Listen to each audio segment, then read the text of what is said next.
Les ovaires, il y a pas de mots vulgaires pour les désigner, qui sont l'équivalent. Donc, c'est ça qui est ennuyeux. C'est qu'à partir du moment où il n'y a pas de mots vulgaires, ça veut dire aussi que ça n'existe pas. C'est pour ça que le clito, il n'existe pas. Ou très peu. Salut à toi, bienvenue sur Brin de Cosette, un podcast où on parle un vendredi sur deux de féminisme, de rapport au corps, de politique et bien d'autres choses. Aujourd'hui, pour ce 4e épisode, on accueille Isabelle, qui est aussi ma maman. T'as une mère féministe, c'est trop bien. Qui je suis? Ouais. Oh, dis donc, ta question est... Elle est compliquée, ta question. Qui je suis Ça dépend par rapport à qui, évidemment. Bon, allez, qui je suis? Qui je suis... J'aime bien, moi, avant tout, dire que je suis une citoyenne, tu vois.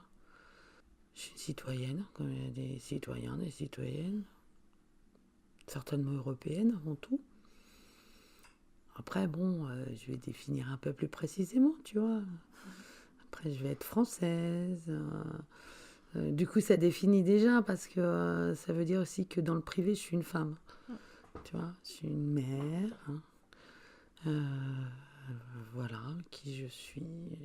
Je suis artiste, je suis créatrice, je suis organisatrice, logistique. Qui je suis? Non, mais c'est vachement complexe, tu vois. C'est quoi pour toi le féminisme? Ben voilà, tu vois, déjà, je te l'avais un petit peu défini, c'est-à-dire que le féminisme... Moi, j'ai vachement évolué. À plus de 50 ans, t'évolues dans ta pensée. Au début, pour moi, le féminisme, quand j'étais ado, je trouvais que c'était un truc important. Super important parce que je me plaçais dans la lignée de ma mère et de ma grand-mère, notamment ma grand-mère maternelle, qui avait dû se battre pour un certain nombre de droits. Et ma grand-mère maternelle qui a voté avant d'avoir le droit vraiment de vote. Elle a voté de façon frauduleuse la première fois que les femmes ont pu voter, puisqu'en fait elle n'avait pas encore ses 21 ans. Elle les aurait eu quelques jours après, donc voilà. C'est passé quand même. Et elle en était très fière, hein, sa carte d'électeur, ma grand-mère, toute tamponnée, hein, les cartes d'électeur. Hein. C'était super important. D'être reconnue comme à l'égal des hommes. Voilà, elle bossait à l'égal des hommes, il n'y avait pas de raison qu'elle n'ait pas autant de droits, quoi. Voilà, moi, c'est là-dedans que je suis née. Donc, on appelle ça du féminisme, quand même. Hein. Le féminisme, je le décris après, je sais pas, avec la lignée de ma mère, quand j'ai appris ado que ma mère, à l'école normale, donc l'école qui formait les instits, a été mise à la porte tout le temps de sa grossesse. Parce qu'il y avait école normale de filles, école normale de garçons, et que une fille enceinte, franchement, ça la foutait mal, quoi. Pour être instit derrière, s'occuper de gamins, il fallait pas que les instits soient enceintes. Enfin, il y avait un truc qui allait pas trop, quoi. Et puis, à la même époque, d'ailleurs, quand elle sortait de l'école normale, à l'école normale, elle était obligée de porter des jupes. Et quand elle en sortait, c'était l'époque des pantalons fuseaux, là, donc elle roulait ça dans son sac, hop, elle l'enfilait sous sa jupe, elle enlevait la jupe, elle pouvait sortir en ville comme ça, cool, elle portait un pantalon, mais quand elle rentrait dans l'école normale, il fallait revenir en jupe. Et c'est un truc, pour moi, c'est insupportable, quoi, cette façon de normer absolument, c'est-à-dire que autant je peux être attachée au fait qu'on soit habillé correctement par rapport à ce qu'on fait et par rapport au lieu dans lequel on est. Il y a quand même une limite, quoi. La longueur de la jupe, etc., ça m'a toujours gonflé, cette histoire. Après, ben voilà, moi, le féminisme ado, c'était ça. C'était une lutte, c'est une sorte de combat. Jeune femme, ça a été un certain combat. Parce que cette façon de se faire toujours rabaisser sous prétexte que c'était une femme, ces remarques systématiques parce que ah là là, elle est pas de bonne humeur, elle doit avoir ses ragnagnas. Ta gueule, je vais te les mettre dans la figure. Voilà, j'étais plutôt dans de la colère. toujours à essayer de prouver d'ailleurs qu'en tant que femme, on est équivalente. C'était ça le féminisme, quoi. Et puis ça m'a fatiguée au bout d'un temps parce que c'est fatigant. Et puis peut-être parce qu'au bout d'un moment, finalement, la génération des hommes, ma génération, et puis la génération juste en dessous, ont été des hommes plutôt respectueux. Parce que peut-être que nous, on a eu cette chance d'avoir aussi accès à la pilule, etc. Donc notre sexualité, elle était libre. Et en tant que fille, elle était libre. Voilà, le côté, ça existait encore, bien entendu. Une fille qui avait plusieurs petites amies, c'était forcément une salope. Tandis que le mec, lui, c'est forcément un coureur de jupons. C'était, voilà. Mais on s'est battu, ouais, plus ou moins battu pour ça, mais on l'a fait entendre aux hommes de notre génération. On leur a donné un petit peu aussi, aux hommes de notre génération, on les a un petit peu obligés, mais on leur a un petit peu confié aussi à suivre les enfants, les bébés, le soin des bébés, et ils y ont pris plaisir. Donc, à la fois, on s'est un peu déchargé, on va dire, mais eux, ils y ont pris plaisir, donc ils ont effectivement, eux aussi, fait une tâche qui était soi-disant féminine, donc ils sont venus aussi dans ce truc d'égalité. Enfin, moi, j'ai jamais dit égalité, mais avec ma formation scientifique, j'ai toujours dit équivalence. Parce qu'on est équivalent, parce que effectivement, oui, c'est les femmes qui portent les bébés. Et ouais, la nature est faite comme ça, on est des mammifères, tout ça, les femelles portent les bébés. C'est une spécificité. Mais après, voilà, après, on est dans une société que... Et normalement, si on a construit une société, une civilisation, pour moi, le féminisme, c'est autant que tout le reste du domaine politique. C'est-à-dire que pour moi, une personne, une voix. Donc, que cette personne, elle soit masculine, féminine, transgenre, ce que tu veux, ça ne m'intéresse pas. Ce qui m'intéresse, c'est comment elle pense, c'est comment elle se comporte, c'est ce qu'elle devient. Après, je reconnais qu'il y a souvent des fois où il faut rappeler les choses. Hélas, ça me fatigue. Ça, moi, je croyais que pour ta génération à toi, ça serait gagné, quoi. Et on a eu un bon retour en arrière, là.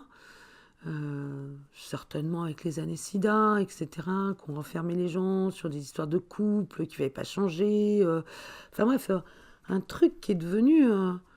bon, avec la crise financière peut-être aussi, évidemment, c'est tellement plus simple d'indiquer « Oh là là, il n'y aurait plus de chômage si les femmes rentraient toutes chez elles et élevaient des enfants. » Enfin, forcément, les solutions simples sont toujours dirigées vers les mêmes. Donc voilà, le féminisme, c'est... Pour moi, mon combat, maintenant, c'est de prouver, de montrer, peut-être même de dénombrer tous les hommes féministes que je connais et qui sont avec moi, et de les reconnaître. Je crois que les prochains combats du féminisme, ça sera certainement plutôt de valoriser les hommes féministes, c'est-à-dire égalitaires, parce que c'est comme ça qu'on gagnera. Et qu'on gagnera tous. Hein. Parce que si on veut se battre contre eux, je veux dire, au bout d'un moment, à force d'être agressés, ils vont devenir agressifs. Hein. Je les comprends. Moi, je crois que c'est ça, le féminisme. En ce moment, c'est essayer de trouver et de montrer quels sont les bons comportements. Les comportements corrects, si on veut tous vivre ensemble, si on veut tous progresser, si on veut s'entendre. T'as dit que ta maman, elle était féministe, mais est-ce que tes deux parents, ils étaient féministes ? Oui, mon père était féministe. Mon père était très très féministe, mais poussé presque à l'extrême. Quand j'étais petite, il avait tendance à me dire non, mais tu peux le faire, hein, c'est pas parce que tu es une fille que tu peux pas le faire. Hein. Et presque à l'extrême, ouais, tu peux donner un coup de poing, après tout. Si on t'a donné un coup de poing, tu as le droit de le rendre. Ouais, c'était plutôt ça. Et puis c'était un féministe qui parfois était un peu peut-être un peu bizarre, parce que là je me rappelle de la première fois Ça doit être 81 ou 82, je sais pas, ça doit se retrouver, où ont été validés le fameux 9 mars, journée des droits de la femme. C'est le 8. Le 8 mars, non, le 9, c'est l'Europe. Mais non, ce que je veux dire, c'est que gentiment, il est rentré à la maison et il avait offert à ma mère, à ma sœur et à moi, chacune un vase. Voilà, pour souligner le truc. Bon, donc c'était pas forcément toujours réfléchi dans son combat à lui, mais pour lui, oui, non, c'était évident que les femmes valaient autant que les hommes et qu'il n'y avait aucune raison. Alors il était assez fier, lui, de penser qu'en tant que fonctionnaire, avec ma mère, ils étaient du même âge, de la même promotion, etc. Et que donc ils étaient payés pareil. Euh, Bon, même s'il n'a pas remarqué, lui, tout de suite, le premier, que ils étaient deux fonctionnaires, mais que donc, ce qui peut se rapprocher des allocations familiales, hein, du fait qu'ils aient 3 enfants, était versé sur son salaire à lui. Et sur le coup, ça l'a pas choqué, quoi. Voilà, ma mère, elle a dit, mais c'est quoi cette histoire, quoi? Pourquoi ils ne nous le mettent pas? On est mariés, on élève les enfants ensemble, pourquoi c'est pas moitié-moitié ou inversement qui est complètement à part sur notre conjoint? Enfin, peu importe, mais voilà. Ma mère a été absolument super fière quand elle est devenue enfin chef de famille, quoi. Parce que c'est elle qui a toujours fait les papiers et elle n'était pas chef de famille. C'est quoi ce truc? Voilà, après, c'est une histoire de compétences. C'est pas des histoires de titres, quoi. Est-ce que tu as un souvenir marquant ou constructeur de ton féminisme? Ah bah, marquant et constructeur, c'est dans le vocabulaire, hein. C'est quand un de mes supérieurs hiérarchiques dans la vente là, a passé son temps, ses journées à dire « Ah là là, cette affaire, elle me fait bander » ou « ça me fait pas bander » Et elle utilisait ce mot-là tout le temps, jusqu'à ce que ça m'agace sérieusement et que je lui dise donc à un moment que non, ce truc-là, ça me faisait pas frissonner les ovaires. Il m'a regardé de travers, quoi. Et j'ai répété et j'ai dit non, mais moi, bander, je peux pas le dire, quoi. C'est pas possible physiquement, donc je dis frissonner les ovaires, voilà, c'est moins vulgaire, mais et là il s'est aperçu, c'était un homme qui avait, qui devait bien avoir 30 ans de plus que moi à l'époque, et, euh, et tout à coup, qui était, qui parlait vulgairement comme ça et tout, et qui s'était en fait pas rendu compte que ça pouvait choquer, il s'était pas rendu compte. Et quand je lui ai renvoyé ça, effectivement, c'était pas des mots vulgaires. Mais tout à coup, pour lui, ça a été beaucoup plus violent d'ailleurs. Qu'on lui parle des ovaires, oh là là, c'était quelque chose de tellement sexué, tellement intime, que ça l'a choqué et qu'en fait, voilà, ça lui a fait comprendre que ce qu'il disait était choquant. Et ouais, peut-être que ça m'a marqué beaucoup, ouais. Ça, peut-être ado aussi, quand je continuais à me... Quand un garçon m'embêtait, c'est arrivé avec des potes qu'on en vienne aux mains. Ah, féministe, peut-être aussi quand petite fille, hein, on me traitait de garçon manqué. Peut-être ma nature, de bouger beaucoup, de répondre, voilà, de bouger, de faire du vélo, de tout ce qu'on veut. Et c'est ma grand-mère maternelle qui m'avait dit, parce qu'un jour ça m'avait vexée quand même, hein. Moi aussi je voulais qu'on dise de moi que j'étais une jolie petite fille. Et elle m'a dit, mais t'inquiète pas, un garçon manqué, c'est que c'est une fille réussie. Et ça c'est toujours resté en moi. À chaque fois qu'on m'a renvoyé, que j'avais des attitudes d'homme, des attitudes agressives, voire viriles, que je pouvais faire peur aux hommes, que ci, que là, chaque fois je me suis raccrochée à cette phrase, hein, un garçon manqué, c'est une fille réussie. Donc voilà, on est nombreuses à faire ça. Alors du coup, tu aurais pu dire que tu bandais quand même à ton patron. Parce qu'il y a Oui, le clitoris, corps oui, caverneux. ouais, mais là, pas tu trop. vois, finalement, si je le savais ça, que le clitoris était érectile, etc., machin, mais ça m'est pas venu à l'idée. Et puis il m'est venu à l'idée de trouver un mot qu'il connaissait, lui. Ovaire, il connaissait. Voilà. Et puis, j'avais pas envie non plus d'entrer dans sa vulgarité. J'ai répondu à sa vulgarité par autre chose, juste pour lui souligner sa vulgarité. Est-ce que tu as fréquenté des milieux militants? Ah bah oui, j'ai travaillé avec... Enfin, j'ai toujours été dans du militantisme, quelque part, hein, depuis 86 et les lois de Vaquet, mais... donc après, j'ai toujours été en contact avec... D'abord, ça avait été... je sais pas si ça s'appelait l'UNEF à l'époque, d'ailleurs, le syndicat étudiant, mais après, ouais, les syndicats... Après, voilà, puis après, la FCPE, évidemment, c'est moi qui ai milité. Mais du coup, à cette occasion-là, d'ailleurs, plusieurs fois même dans ma vie, j'ai pris contact. On a été en contact avec le planning familial. Où j'ai eu des discussions super intéressantes avec des femmes formidables. Est-ce que tu as un avis sur le mot mademoiselle? Ah oui, moi j'ai un avis très vieillot. Je suis absolument ravie qu'il n'y ait plus que Madame, Monsieur dans les formulaires administratifs, etc. Ça me va très bien. Par contre, j'adore le mademoiselle. Le mademoiselle dans le langage courant, c'est encore une marque de respect. Ça peut être une marque très très sympa. J'ai détesté d'ailleurs le moment dans ma vie où, en entrant dans un magasin, on ne m'a plus appelée mademoiselle, on m'a appelée madame. Et tout à coup, je me suis sentie super vieille, quoi. Moi, j'aimais bien qu'on m'appelle mademoiselle, même quand j'avais mes enfants, je sais pas, qui avaient pas 10 ans, mais presque. On continuait à me donner du mademoiselle, moi j'adorais.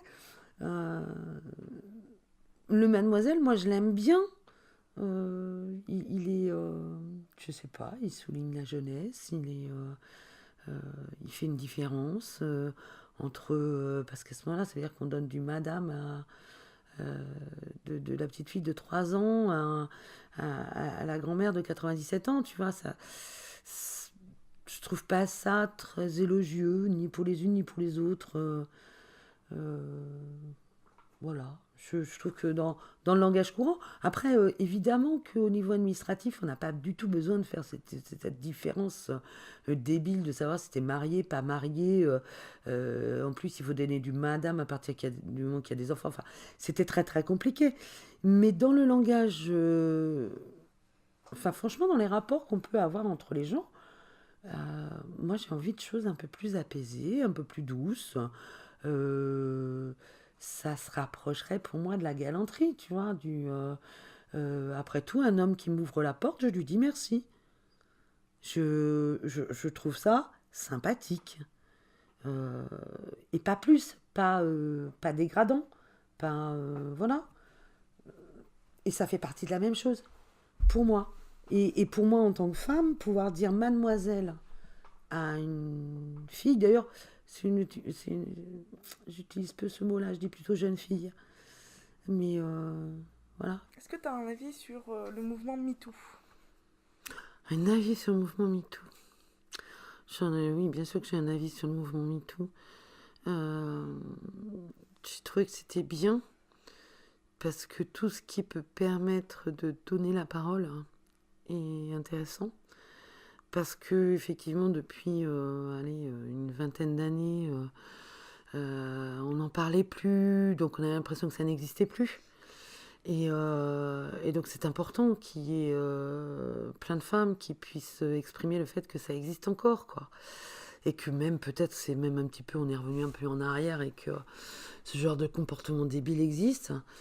Ce qui m'embête, tout comme je te disais tout à l'heure, c'est que dans le mouvement MeToo, c'est très très très accusateur, hein, et ça a tendance à mettre tous les hommes dans le même panier, alors qu'à mon avis, il en reste que quelques-uns qui sont comme ça, là, qui sont très du siècle dernier, voire celui d'avant, dans leurs pensées, et que les hommes féministes, ou les hommes qui se comportent bien, tout simplement, hein, se sentent vachement agressés par cette histoire-là, quoi.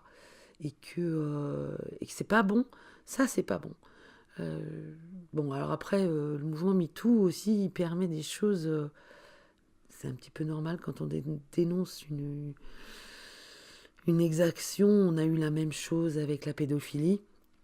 Tout à coup, ça permet des règlements de compte complètement débiles, où on utilise ce mouvement MeToo en mentant. Il y a quelques minettes, parce que je ne crois pas que les femmes soient toutes bien sous prétexte qu'elles soient femmes. Il y a quelques femmes qui vont utiliser ces discours-là, les porter en justice, etc. Et vont être soi-disant crédibles parce qu'elles auront fait un résumé de 5 histoires, et puis elles se seront appropriées l'histoire, et puis elles vont raconter n'importe quoi, et elles décrédibilisent tout en plus. C'est terrible dans ces cas-là, parce que d'abord elles font du mal à quelqu'un qui n'a pas forcément, qui n'a rien fait, mais c'est simplement comme ça, là, pour pouvoir, je sais pas, tirer un peu d'argent, avoir une espèce de reconnaissance aussi, je sais pas, il y a des choses. Et puis surtout, elles décrédibilisent toutes les vraies victimes, quoi. Et ce qui m'embête un peu dans ce mouvement-là, mais c'est un mouvement qui est général en ce moment, euh, ça m'ennuie beaucoup, c'est ce côté victimaire. Voilà. Tu n'existes pas si tu n'es pas victime de quelque chose. Et si tu n'es pas victime, c'est que tu serais agresseur. Moi, il me semble que si tu es quelqu'un d'équilibré, d'ordinaire, et ben, de temps en temps, tu es un petit peu victime, parce que oui, ça t'arrive de te faire avoir. De temps en temps, tu es un peu agresseur, parce que oui, tu as répondu un peu trop fort. Mais t'es franchement ni d'un côté ni de l'autre, quoi. Et on approche d'un mouvement identitaire, et ça, j'aime pas ça. Ça, j'aime pas ça, parce que moi, je suis pour le vivre ensemble, c'est tout le monde. Donc, je trouve que tout le féminisme devrait simplement tendre à ce qu'on vive tous ensemble et qu'on se respecte les uns les autres, point. Pas, on n'a pas à aller plus loin. Est-ce que tu as un avis sur les fémènes? Je les aime bien, elles me font marrer. Non, elles me font marrer. Elles me font marrer euh, parce que même des potes féministes que j'ai, moi, euh, ça les choque un peu, ou ils le prennent pour plaisanter, du fait qu'elles peignent leurs seins, qu'elles montrent leurs seins. Euh, voilà, ça c'est... Bon, après tout, moi, je les trouve très sympas, finalement, d'utiliser ça. C'est une façon comme une autre. C'est peut-être très réducteur, finalement, ce qu'elles font. Euh, mais pourquoi pas, c'est une voie de plus, hein, pour dénoncer les choses. C'est une façon de faire supplémentaire. C'est aussi utiliser finalement nos médias actuels qui sont hyper rapides. Il leur faut des images, chocs, et des choses qui puissent s'expliquer en 27 secondes. Donc effectivement, là, ce qu'elles font, ça correspond au format. C'est peut-être là où ça me rendrait un peu triste, c'est que ça correspond au format où on ne prend pas le temps de réfléchir, où on est juste sur du choc. Euh, voilà, c'est l'image choc, là, les photos, je trouve ça un petit peu dommage parce que j'espérais être dans un monde bien plus civilisé que ça, où les arguments puissent se développer et s'opposer les uns les autres, et où partant de là, on puisse construire quelque chose. Bon, on n'y est toujours pas, visiblement. On est encore pas autant des cavernes avec des crimes, enfin bon. Là, à raison de 30 secondes, on s'en rapproche. Hein. Est-ce que le mouvement féministe et le combat LGBT, c'est le même combat pour toi? Oui, forcément que c'est le même combat. C'est juste, laissez-moi dans la sphère publique être un individu, un citoyen, et dans la sphère privée, être ce que je suis et ce que je veux. Et ça ne vous regarde pas parce que c'est la sphère privée.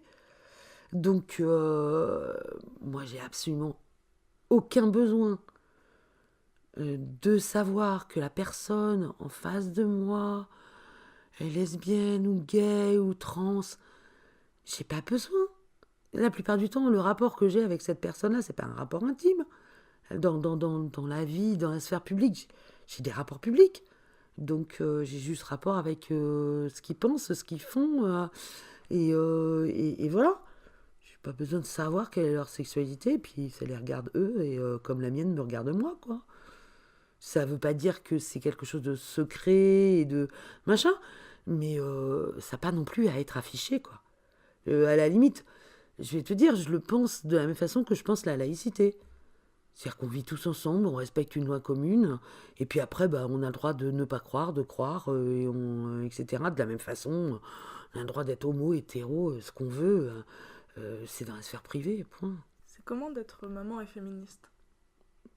Je sais pas, parce que je sais pas ce que c'est d'être maman et pas féministe. C'est comment, j'en sais rien, moi. C'est juste être une maman qui essaie... Si, peut-être qui essaye régulièrement de montrer à ses enfants que c'est pas parce qu'elle est la maman qu'elle vaut moins que le papa. C'est peut-être des petits actes régulièrement, de se mettre en colère en disant tiens, à l'école, ils te demandent la mère et le père, ou le père et la mère, et pourquoi toujours le père d'abord, hein. Voilà, c'est histoire de raturer des documents juste pour les emmerder.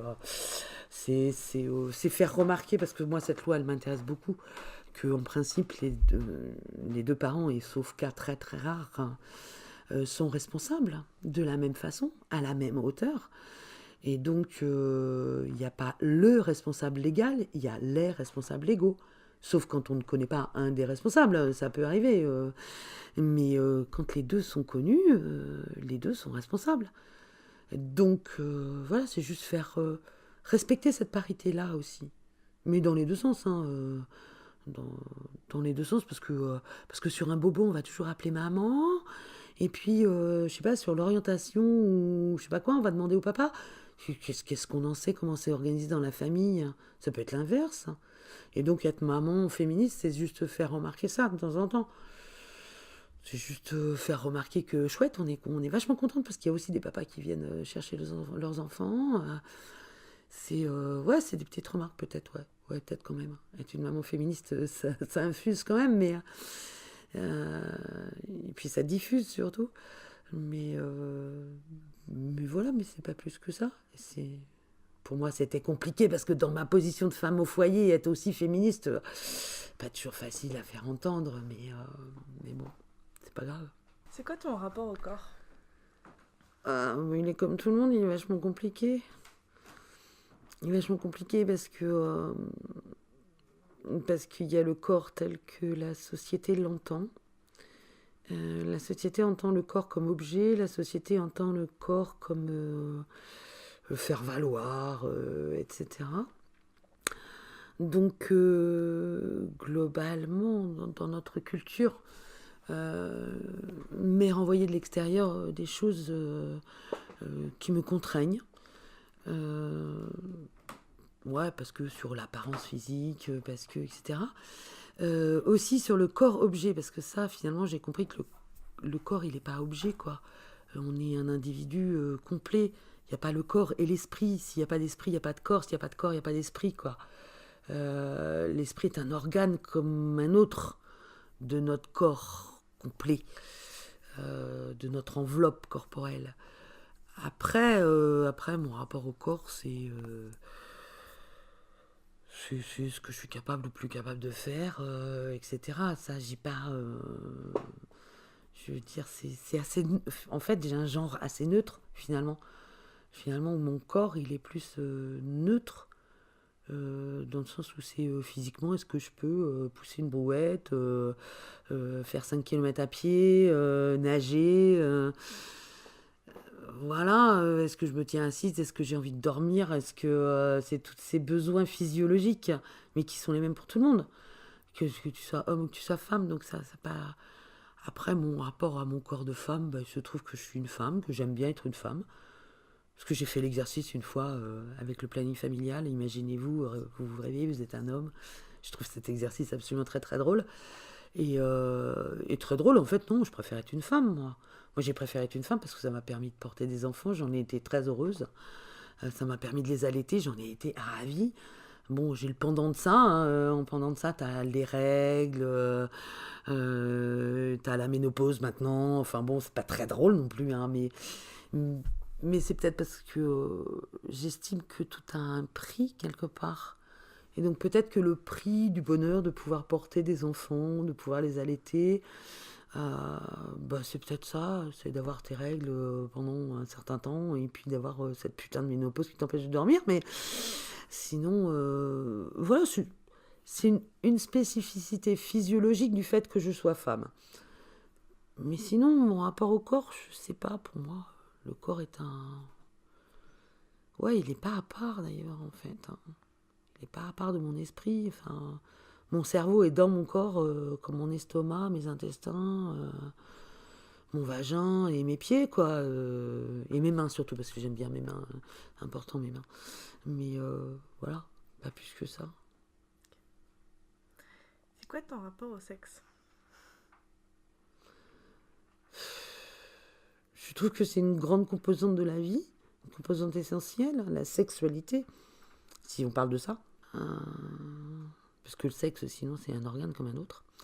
Voilà, il a ses fonctions à lui. Je veux dire, le cerveau est là pour produire de la pensée, l'estomac pour produire des sucs gastriques, le sexe, du plaisir, et puis pourquoi pas des enfants après, hein, quand même, il a une fonction de reproduction. Voilà, après, ça c'est sur la fonction de l'organe en lui-même. Après, bon, voilà, tranquille quoi. Pourquoi?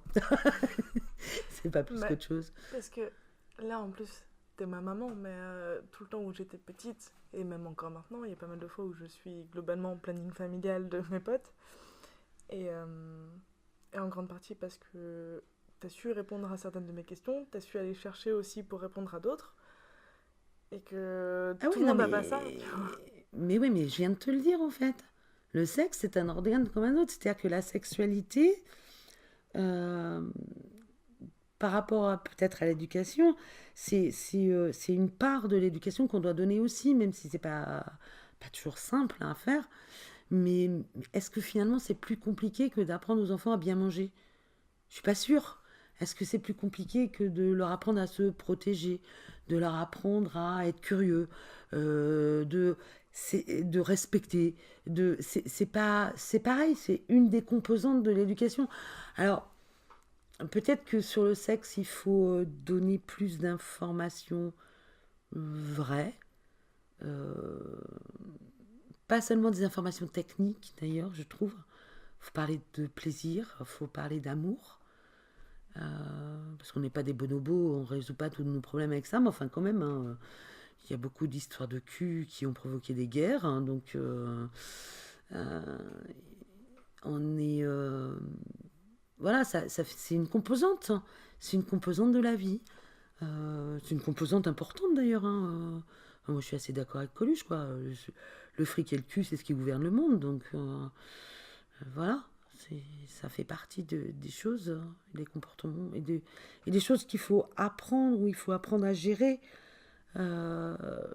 sachant qu'effectivement l'alimentation, l'enfant il le découvre dès le début, le sexe aussi, tout petit, après il a tout son temps de latence, hein, d'après les psys, où bon, finalement c'est vachement bien, et ça par contre j'aime pas moi qu'on genre les enfants, notamment sur le temps, on va dire le 6-11 ans, quoi, ou quasiment.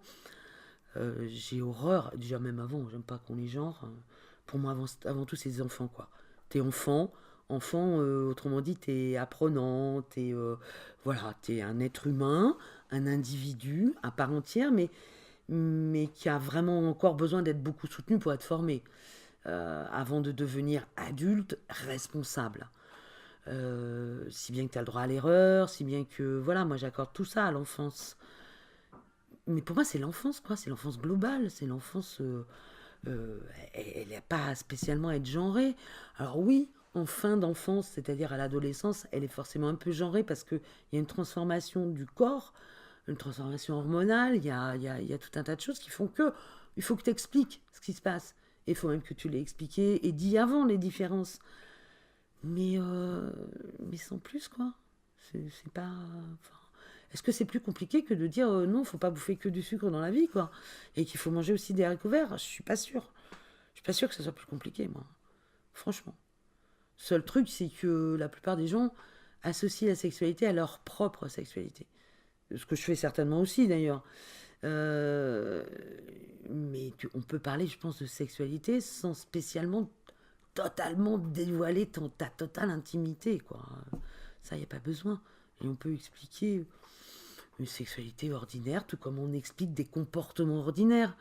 Je vais te dire, on dit à un enfant, faut pas voler, et pourtant la plupart d'entre nous, adultes, on a chapardé à un moment ou à un autre. On l'a fait. Et peut-être on le fait même encore. Tiens, t'as qu'à regarder tous les fraudeurs fiscaux, ils volent.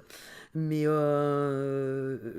voilà, c'est de la même façon. On explique le comportement ordinaire attendu dans notre société. C'est-à-dire que dans ma société française, on est plutôt monogame, on se respecte, etc. Et c'est ces notions-là qui sont importantes. Est-ce que tu te définis actuellement comme féministe ? Oui, oui, parce que j'aime bien, parce que les gens trouvent que c'est un gros mot, et je trouve pas que ce soit un gros mot, quoi, tu vois. Et que de temps en temps, il faut remettre des mots. Parce que là, c'est vrai que ça fait... On a vécu depuis quelques années, n'est-ce pas, une grosse dérive sémantique, et qu'il y a un moment où il faut appeler un chat un chat. Donc, ouais, je suis féministe, mais c'est pas parce que je suis femme que je suis féministe. Ça va beaucoup plus loin que ça. C'est pas parce que je suis femme, ça rejoint ce que je t'ai dit tout à l'heure, c'est pas parce que je suis victime. Oui, je suis victime dans cette société telle qu'elle est construite. En tant que femme, je subis un certain nombre de choses. Je l'ai subi pour l'emploi, je vais le subir pour la retraite. Voilà, il y a des choses qui sont pas, qui te sont pour l'instant un peu fermées ou en tout cas difficiles d'accès. Mais je me suis jamais rien interdit non plus, hein. Ok, de temps en temps, je me suis heurtée à la société qui me disait ah là, 2 enfants en bas âge, ah là, on va peut-être pas trop l'embaucher parce que elle risque de nous faire des arrêts pour maladie d'enfants en bas âge. Ok, ben ouais, ben là, t'y peux rien, quoi. Il y a un mec qui est choisi à la place d'une minette, t'y peux rien. Mais après, je me suis rien interdit, moi. C'est pas parce que j'étais une femme que j'avais pas le droit de parler au préfet, que j'avais pas le droit de diriger du monde, que j'avais pas. Enfin, je me suis rien interdit, quoi. J'ai juste essayé de respecter les règles, les codes, regarder ce que j'avais le droit de faire, pas le droit de faire. Et puis, bah, bon, ok, j'ai toujours tendance à être un petit peu dans la limite, mais d'essayer quand même de respecter les gens. Et puis tu t'interdis pas. Enfin, tu fais, quoi, ce que tu as envie de faire. Avant tout, être soi-même, c'est respecter les autres. Quelles sont tes actions féministes au jour le jour ? Oh, bah, le jour, j'en ai toujours une ou deux, hein. J'ai une recherche, j'ai une tâche de fond quand même. J'ai vraiment cette tâche de fond d'interroger régulièrement des gens, à savoir justement quel serait le vocabulaire vulgaire qu'on pourrait inventer pour nous les femmes, euh, pour dire les choses. Voilà, moi j'avais juste trouvé une phrase là, comme je t'ai dit, ça me fait pas frissonner les ovaires, c'est pas non plus un truc qui choque vraiment. J'aimerais bien, moi, des fois, à la limite, qu'on ait un vocabulaire vulgaire aussi, tout comme les hommes en ont, quoi. Le je m'en bats les couilles, si, ça c'est un truc que je déteste entendre. Et alors je déteste encore plus l'entendre dans la bouche d'une fille. Ça, je peux pas. Ça, je relève. N'importe quelle fille, hein. Enfin, il y a beaucoup de jeunes femmes qui le font. Je vais être au supermarché, j'entends deux ados filles ou une fille en tout cas qui sort ça. Je peux pas m'empêcher de la reprendre, quoi. Et de lui dire non, réfléchis. Réfléchis à qui tu es. Tu peux pas dire ça, tu peux pas t'en battre les couilles, c'est pas les tiennes, ou alors t'en as piqué à ton copain, enfin, il y a un truc, quoi. Euh, Juste de réfléchir là-dessus, mais c'est peut-être aussi réfléchir sur le vocabulaire que tu emploies, hein, pas te laisser non plus entraîner dans des choses. Le combat féministe, il est sur, le tiers-lieu qu'on va ouvrir, il y avait des salles à nommer, elles porteront toutes le prénom d'une femme célèbre. Du coup, il est un petit peu en douceur, mon combat féministe, là, parce que les gens vont pas tous se poser la question de savoir pourquoi ils ont loué le bureau Françoise. Et puis, il y a peut-être quelqu'un qui va me demander, je lui dirais, bah ouais, pour moi, c'est Françoise Héritier. Bon, après, C'est vraiment en douceur la plupart du temps, sauf au niveau, c'est vrai, peut-être en vieillissant d'ailleurs, des plus jeunes, où j'estime que dans un lieu public ou n'importe où, je reprends. Je reprends, et peut-être d'ailleurs je reprends un peu plus les filles que les garçons. Sauf quand ils vont loin, les garçons. Mais les filles surtout, qu'elles se rendent compte de qui elles sont. C'est tout. À partir du moment où elles sauront qui elles sont, ben, elles feront comme moi, quoi. Elles feront comme nous toutes. Elles avanceront. Et puis elles avanceront en étant sûres d'elles-mêmes. Et c'est comme ça, à mon avis, qu'on arrivera à une égalité, à une parité, à tout ce qu'on veut. Même si je sais ouais, il y a certainement des outils à utiliser, mais c'est toujours très très dangereux, tu vois, les outils de parité. En ce moment, la parité aux élections sur les listes électorales, ça fait venir dans la classe politique des femmes qui n'y étaient pas préparées, et qui ne sont pas toutes d'une grande qualité, et qui du coup ne donnent pas une bonne image. Et ça m'ennuie. Ça m'ennuie. Tout comme ça m'a ennuyé qu'en politique, on ait trouvé beaucoup de femmes qui se comportaient comme des hommes, mais ce qu'on peut comprendre, je veux dire, elles ont dû se battre, etc., peut-être encore plus que certains hommes, parce qu'il fallait qu'elles fassent comprendre que c'était pas grave qu'elles soient des femmes, et elles sont peut-être devenues encore plus arrogantes, encore plus hautaines, encore plus méchantes, et ça n'a pas non plus donné une bonne image des femmes, quoi. Si tu veux 2 mots qui sont vulgaires mais qui en même temps éduquent, il y a tu me broies les trompes de Fallope. Oui, ça c'est bien, parce que en plus... Et sinon, tu me casses les couilles version tout le monde, c'est tu me casses les gonades. Ouais, alors là, ouais, mais si tu veux, ce qui m'ennuie dans ce genre de terme, c'est que gonade n'est pas un mot vulgaire. Il est scientifique, D'accord. il est vulgaire. Non, mais Oui. tu comprends ce que je veux dire? C'est qu'il n'y a pas un mot, effectivement. Les ovaires, il n'y a pas de mot vulgaire pour les désigner, qui sont l'équivalent à... Donc, c'est ça qui est ennuyeux. C'est qu'à partir du moment où il n'y a pas de mot vulgaire, ça veut dire aussi que ça n'existe pas. C'est pour ça que le clito, il n'existe pas. Ou très peu. Est-ce que le féminisme c'est politique? Bah, bien sûr que c'est politique. C'est politique au sens noble de la politique. La politique, c'est vivre ensemble. Le féminisme, c'est vivre ensemble. Comment est-ce qu'on vit les hommes et les femmes ensemble? Donc forcément que c'est politique. Et est-ce qu'un homme ça peut être féministe? Ah ouais, je te l'ai dit, il y en a beaucoup. Il y en a beaucoup des hommes féministes. Bien sûr qu'il y en a beaucoup. Mais ils y ont tout intérêt. Ils ont un intérêt. Déjà, la plupart le font par honnêteté d'esprit. De vivre dans une république où les citoyens sont égaux, un individu une voix, donc quand ils ont compris ça, enfin je veux dire, ils le trouvent normal, et la plupart du temps ils ne trouvent pas normal quand ils découvrent pour un certain nombre effectivement l'organisation de notre société qui fait que bah non, les femmes elles sont moins bien payées, elles sont moins bien traitées, etc. Et il y en a plein que ça révolte. Mais ils ont tout intérêt à l'être révoltés. Parce que si la condition des femmes progresse, la leur de condition progresse. Parce qu'en plus, on ne leur demandera pas à eux d'être le surhomme qui fait vivre toute la famille, toute la responsabilité sur ses épaules, etc. Il n'y a aucune raison non plus qu'un homme porte ça. Pourquoi il n'y a aucune raison qu'une femme ne puisse pas prendre des décisions?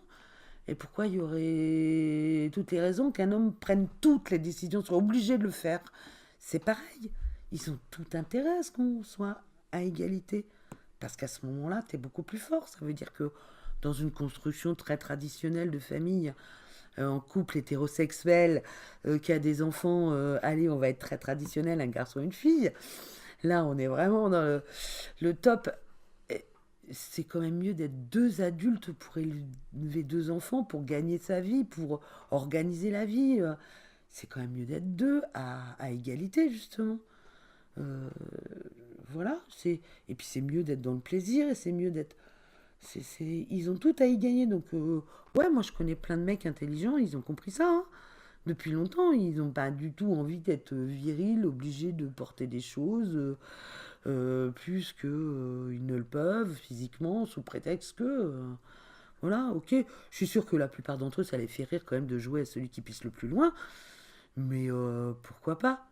Je sais pas. Ça n'a pas de problème, moi. Après, avec des copines, on fait des câlins de seins, câlins de néné. Voilà, ça nous fait rire aussi. C'est aussi débile, hein.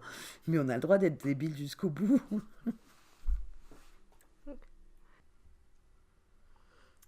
J'ai une dernière question.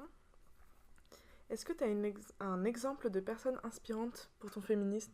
Ça peut être une femme, un homme, un personnage. J'ai adoré le combat de Gisèle Halimi. Pour moi, c'est ma féministe de référence. Parce qu'elle est très humaine, parce qu'elle a pris beaucoup de risques, mais qu'elle a toujours bordé ces risques. C'était dans sa pratique quotidienne d'avocate, et elle a toujours agi en fonction des textes qui existaient, quoi. Et je trouve ça très très fort, parce que effectivement c'est faire bouger de l'intérieur quasiment les choses, et cependant elle a pris beaucoup de risques. Voilà, moi c'est certainement la femme, ouais, que j'admire le plus, hein. Enfin dans les contemporaines, puisqu'on n'a pas encore perdu celle-là. Et puis d'ailleurs, tu vois, tu me poses cette question et ça me rend un peu malheureuse, parce que je me dis que les grands noms féministes, de ma génération, j'en connais pas. Déjà plus d'un demi-siècle, ça m'ennuie. On devrait en avoir. Voilà. Apparemment, c'est en voie de disparition. Donc, ouais, ça m'ennuie un peu. Parce que ça veut dire que le combat a été abandonné à un moment, on a cru qu'on y était arrivé, et en fait, on n'y était pas. Merci beaucoup, maman. De rien, ma fille. Merci à toi d'avoir écouté cet épisode qui sort 2 jours avant la fête des mères. Bonne fête, maman. Si tu l'as aimé, tu peux le partager et laisser un commentaire. Tu peux aussi mettre un pouce bleu et en parler dans ton entourage. C'est ce qui aidera le plus Brin Cosette à grandir. Et tu peux aussi faire un don sur Tipeee, même très petit, pour m'aider à avoir un meilleur son ou encore tout plein d'invités. Je te mets toutes les infos dans la description et sur Instagram, @BrinCosette, Brin avec un S, comme dans le titre. Et bien sûr, à dans 2 semaines. Bisous!